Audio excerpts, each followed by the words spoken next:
siang, berjumpa dengan saya Dr. Diana, dokter spesialis anak di Rumah Sakit Bayangkara Bondowoso. Kali ini saya akan membahas satu topik yang sedang hits, terutama pada anak yang terjadi di Indonesia saat ini. Jadi kasus campak di Indonesia pada tahun 2025 mencapai sekitar 63.000 kasus dengan angka kematian mencapai pada 69 kasus.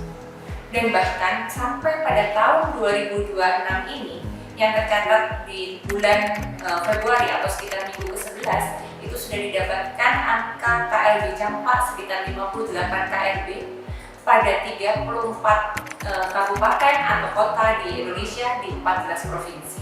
Jadi angka ini mulai menunjukkan sesuatu peningkatan yang sangat fantastis pada 2 tahun belakangan ini. Campak sendiri sebenarnya kasus yang sudah lama kita kenal. Campak disebabkan oleh virus, yaitu virus measles dari golongan Paramyxoviridae. Campak penularannya sangat masif, artinya sangat berisiko seorang penderita campak untuk menularkan ke lingkungan sekitarnya, ke anak-anak maupun saat ini kita banyak menemukan pada dewasa juga terkena campak. Jadi penularan campak sendiri ada 3 jalan. Yang pertama dari droplet atau percikan ludah pada saat anak itu bersin, batuk, atau bicara. Yang kedua bisa juga dari kontak langsung, misalkan bersentuhan secara langsung pada penderita campak. Bahkan yang seringkali kita tidak sadari adalah campak bisa menular melalui lingkungan sekitar yang sudah terkontaminasi dengan virus campak yang diderita oleh penderita sebelumnya. Jadi pada kasus campak penularan memang sangat drastis, artinya sangat pesat. Dibandingkan kasus-kasus yang lain, campak sangat mudah ditularkan. Kadang-kadang orang tidak sadar kalau dirinya atau anaknya atau sekelilingnya terkena campak, karena gejala yang muncul dari campak sendiri tidak selalu akan muncul ruam di awal-awal. Jadi seseorang ketika terkena virus campak, dia akan mengalami masa inkubasi terlebih dahulu sekitar 10-12 hari. Kemudian setelahnya dia baru mulai mengalami gejala prodromal atau gejala awal seperti demam, meriang, batuk, pilek, mata mulai merah. Baru setelahnya 2-3 hari kemudian atau maksimal 4 hari kemudian ruam baru akan muncul di badannya. Jadi seringkali orang baru sadar terkena campak atau apakah dia sudah menularkan campak orang lain ketika sudah terlambat, ketika ruamnya sudah muncul.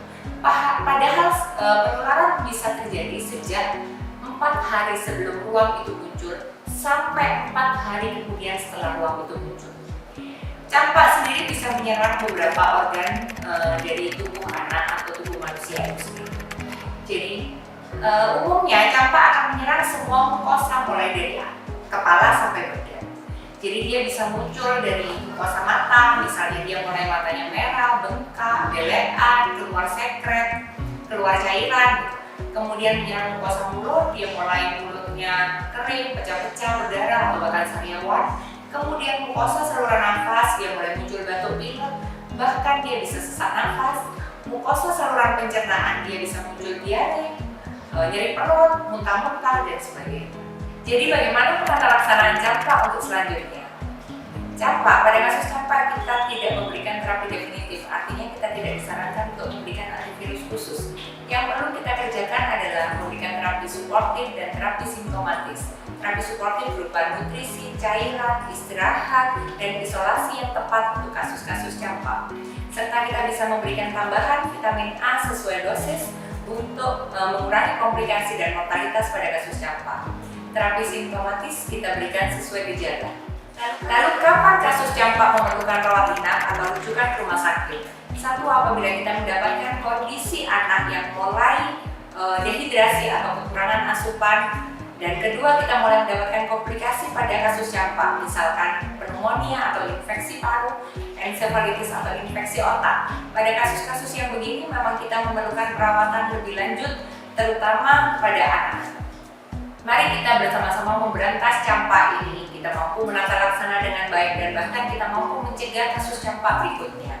Jadi jangan lupa kita sebagai nakes untuk selalu memberikan pelaporan kasus-kasus campak kepada Dinas Kesehatan, selalu memberikan edukasi positif terhadap masyarakat kita jangan lupa bahwa kasus campak sebenarnya bisa dicegah dengan kita rajin mengedukasi, kita rajin memberikan pencegahan berupa vaksinasi campak mulai usia 9 bulan, 18 bulan, dan 5-6 tahun.